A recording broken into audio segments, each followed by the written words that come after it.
Good day, Bremerton. Josh Farley from the Kitsap Sun inside Ish Vintage Clothing on 4th Street, which happens to be for sale. I'm going to tell you that story along with 5 total that you just got to know about happening in Bremerton this week. It's okay.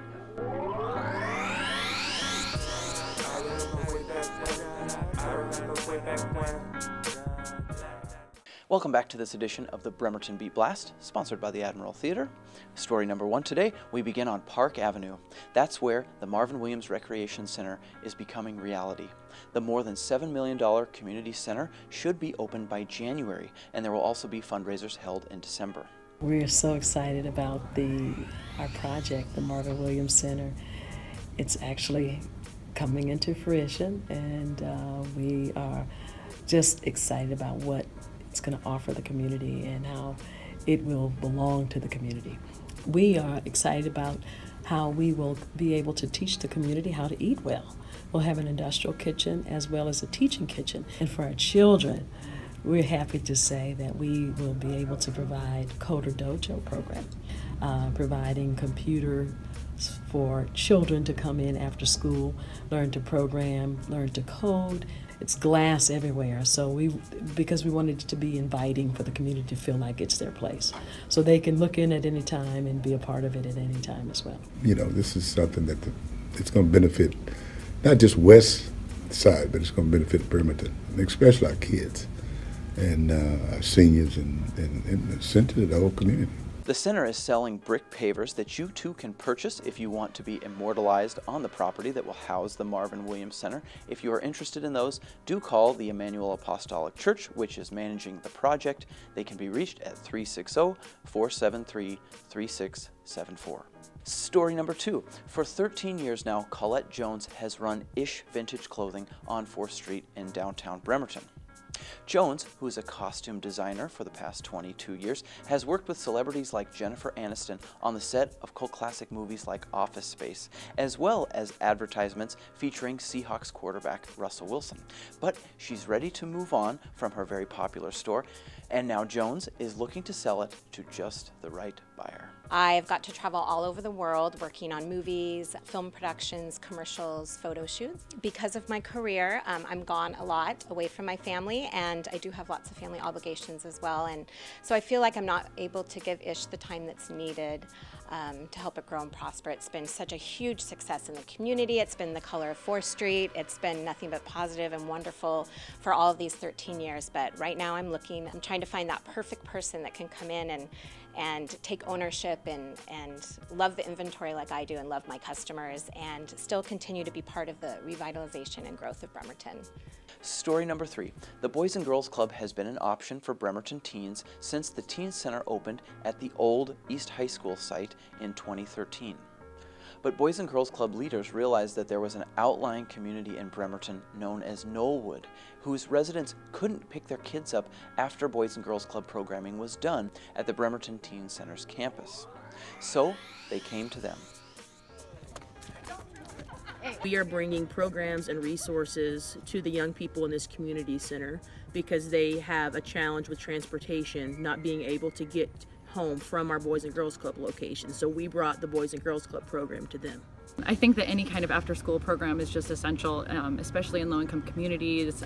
It builds that resiliency piece that's so important for kids to have somebody who they trust, who they care about, who cares about them, who they can come to after school and just talk about their problems, get homework help, play some sports, and really engage in a healthy and meaningful way with another adult. I think that's just so impactful for this community.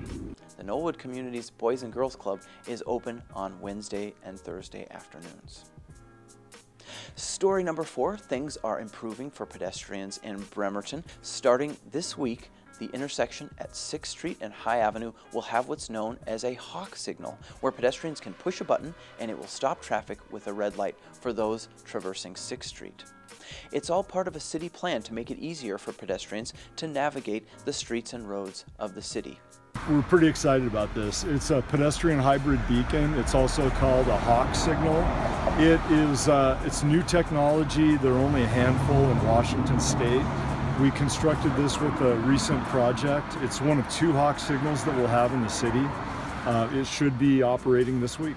We have a lot of pedestrians in the city of Bremerton, and we want to make it safer for everybody. We want to have, no pedestrian accidents, as few as possible. No is the ideal. And finally, story number 5. Kitsap Sun journalist Chris Henry reported this past week on some consternation with the school district's decision following the installation of turf field at Memorial Stadium to close the track on the weekends.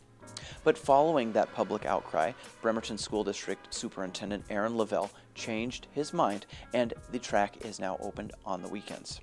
Here's Henry's do's and don'ts on how you can use the field to help preserve this important asset. Trying to stay away from having our participants use gum, candy of any kind, chips like Doritos and Lay's and things like that can get on the field and then contaminate the field ever so briefly.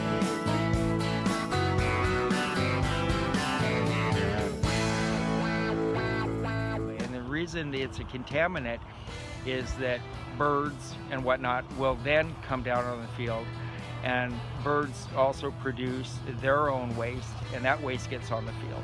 And these are things that we're trying to stay away from because it adds extra maintenance to our already depleted staff.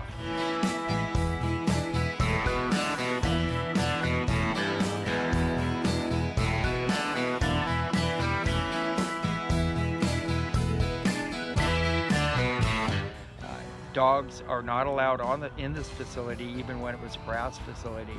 Now that it's a synthetic turf, that's even more so. If a dog was to do its thing on the field, we would have to come in and scrape that off with a shovel.